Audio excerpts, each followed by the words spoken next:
Welcome. We are the One team. I'm Thomas Ostdiek. I'm Lauren Jensen. I'm Joao Guilherme. And we'll be showing off flexible string representations in Python. So,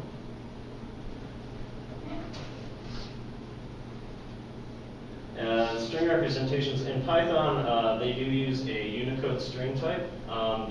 These strings, of course, are made up of the Unicode, and each of the characters has different sized and different valued encodings based on the standard that you use.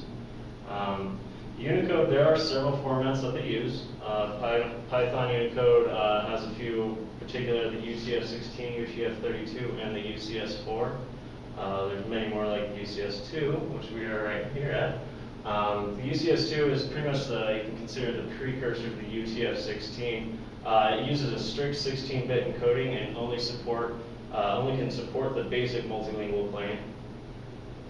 And UCF16, on the other hand, also uses 16 bits, but it also has the advantage of surrogate pairs, which allows it to use two 16 bits to extend it to non-BMP planes. And UTF-32 is very standard, 32 bits. It can support all UTF or Unicode characters. And the benefits that it definitely has is direct indexing, giving you constant time access. And here's just a comparison for you. The basic multilingual plane here, that's all that your UCS4 or UCS2 can cover, whereas there's 17 extra planes that are needed for other languages, such as Egyptian and playing cards. Alright, so the problem here is that there are different formats to use and choose from. Sometimes you use a format that is to memory hogging when you don't need it.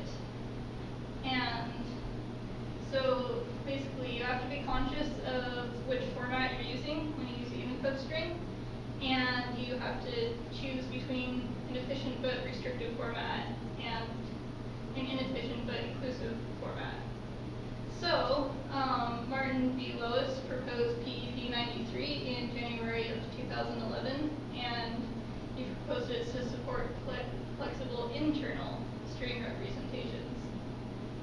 So the format used will be chosen based on the largest Unicode ordinal. So like this is a very large Unicode ordinal. It is actually the largest, so it will use the biggest format. But if your largest is like ASCII or something, it'll use a smaller format for you. So if now using PEP 93, the way you would create it is instead of giving it the format, you give it the size of your string and your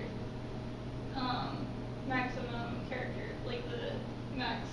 So and then it will find the format for you. So the bad parts about this is that the implementation is more complex and there's lots of overhead. And when you have legacy code, your performance degrades because you have to keep track of two representations instead of just one. But you no longer have to decide what format to use. Python does it for you, and you get better performance, and this is very much worth the overhead.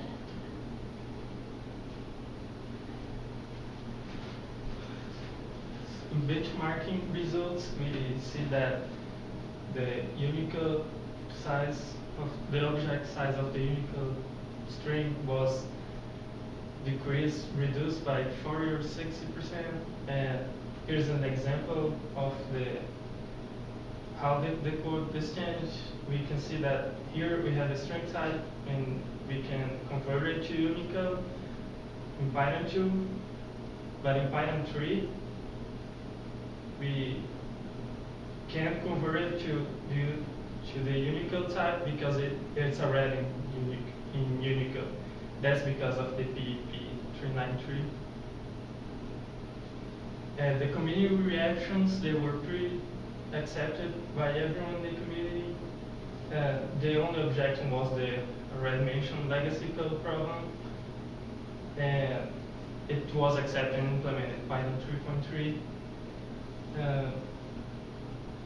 there's this the community overall reaction. There's this text that explains it somewhat, and that's our sources. Thank you. Thank you. We are the one team. Yay!